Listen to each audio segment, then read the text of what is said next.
সম্ভবত এটা 10-12 লিটারের একটা বালতি হবে। এই বালতিটার মধ্যে আমার একটা গাছ আমি করেছিলাম আজ থেকে 2.5 মাস আগে। তো এই 2.5 মাস আগের গাছের চেহারাটা দেখুন। এই যদি উঠি, দেখুন গাছটা তত্তর করে ওপরে উঠে গেছে। এই যে ওপরে, ভিডিওর শেষ দিকে আপনারা গাছের চেহারাটা দেখতে পারবেন। তো আজকে ভিডিওটার বিষয়বস্তু হচ্ছে লাউ গাছে কিভাবে কৃত্রিম পরাগায়ন করতে হয়। তো ভিডিওটির সাথে জুড়ে থাকুন, সম্পূর্ণ দেখবেন ভিডিওটা। অনেক কিছু ইনফরমেশান আপনারা পেয়ে যাবেন যদি লাউ গাছ আপনাদের বাড়িতে থেকে থাকে। তো ব্যাপারটা হচ্ছে, দেখুন লাউ গাছে আপনারা লাউ গাছ আনলেন বা বীজ রোপণ করে গাছ আপনার হয়ে যাওয়ার পরে দেখবেন যে গাছে মানে ঠিকঠাক মানে বাড়ছে না, গাছটা ঠিকঠাক বাড়ছে না, বা গাছটা সরু হয়ে ওপরে উঠছে। এই সমস্ত কিছু না আপনার খাবারের ওপর ডিপেন্ড করে। কারণ লাউ গাছ, বেগুন গাছ, এই সমস্ত গাছ হাই ফিডার গাছ, এরা প্রচুর পরিমাণে খেতে ভালোবাসে। তো এই গাছগুলো যেহেতু একবর্ষজীবী গাছ, তো এই গাছগুলোতে কিন্তু খাবার আপনাকে কন্টিনিউয়াসলি দিয়ে যেতে হবে। বিশেষত রাসায়নিক খাবারের ওপর বেশি ডিপেন্ডেবল থাকতে হয়। মাটিটা নষ্ট হয়ে যাক, কোনো অসুবিধা নেই, হ্যাঁ, কিন্তু আপনাকে খাবারটা পর্যাপ্ত পরিমাণে দিয়ে যেতে হবে রেগুলার ইন্টারভেলে। তো তারপরেও দেখবেন খাবার দেওয়ার সাথে সাথেও দেখবেন গাছটা ঠিকঠাকভাবে বাড়লো না, একটাই ডাল হয়ে সোজা উপরে উঠছে। সেক্ষেত্রে করতে হয় কি, নিচের পাতাগুলো এরকমভাবে ছেটে দেবেন। ছেটে দেওয়ার পর তারপরে আস্তে আস্তে, দেখুন আমি নিচের পাতা সবগুলো কেটে দিয়েছিলাম, ঠিক আছে। কাটতে কাটতে এবার কি করেছিলাম, এইখান থেকে এসে আমি 1G কাটিং করেছিলাম। 1G কাটিংয়ের পর আমি ওপরে এসেছি, ওপরে গিয়ে ওইখানে গিয়ে আমি করেছি 2G কাটিং, তারপরে 3G, তারপর 4G।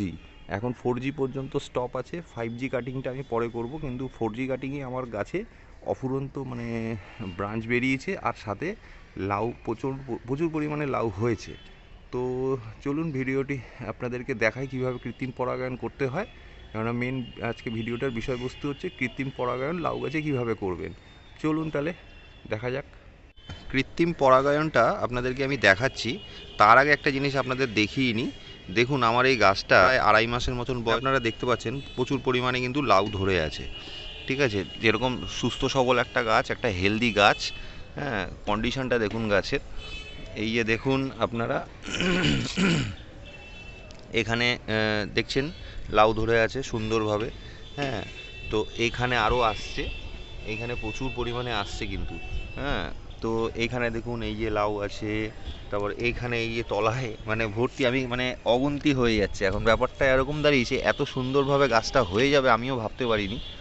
যাই হোক, এখানেও দেখুন এই দেখুন কত লাউ হয়ে রয়েছে। তো ব্যাপারটা হচ্ছে যে ঠিকঠাকভাবে খাবার দিলে না, এই শীতকালেও লাউ গাছ আপনার এরকম হবে। তো চলুন তাহলে আপনাদেরকে আমি দেখাই যে কৃত্রিম পরাগায়নটা কিভাবে করতে হয়। প্রাকৃতিক তো ভাবে চলছেই, মানে প্রাকৃতিকভাবে পরাগায়ন তো সেটা গাছ করেই থাকে, যার ফলে কিন্তু গাছে লাউ ধরে। আপনাদেরকে একটু প্র্যাকটিক্যাল করে দেখাচ্ছি, মানে ঠিক এইভাবেই আপনারা যদি করেন তাহলে খুব ভালো হবে, রেজাল্টটা আপনারা পেয়ে যাবেন। যদি গাছে লাউ না ধরে থাকে তবেই এই কাজটা আপনাদের করতে হবে। আর লাউ না ধরলেও, যদি মানে গাছে আপনার এরকম বড় গাছ হয়ে যাওয়ার পরেও যদি দেখেন যে লাউ হচ্ছে না, লাউগুলো পড়ে যাচ্ছে, ছোট ছোট হয়ে যাওয়ার পর মানে ছোট ছোট হচ্ছে, তারপরে দেখবেন হলুদ হয়ে গিয়ে পড়ে যাচ্ছে বা পচে যাচ্ছে, হ্যাঁ, এটা অন্যান্য কারণও ফাঙ্গাসজনিত কারণ হতে পারে, পোকা আক্রমণের হতে পারে। কিন্তু বেশিরভাগ সময় যেটা হয় এই রকম শীতকালে মানে যেটা হয়ে থাকে সেটা হচ্ছে পরাগায়নের জন্যই কিন্তু হয়। তো এবার দেখুন, এটা তো একটা স্ত্রী ফুল থেকে এই লাউটা হয়েছে। তো এবার পুরুষ ফুল থাকে লাউ গাছে, ঠিক আছে। পুরুষ ফুলের সংখ্যাটা কিন্তু বেশি হয়। তো দেখতে পাচ্ছেন এইখানটায় দেখুন কত পুরুষ ফুল হয়ে রয়েছে, হ্যাঁ। এবার এই যে দেখুন একটা পুরুষ ফুল, এটা কিন্তু লাউ হয় না এইটা থেকে।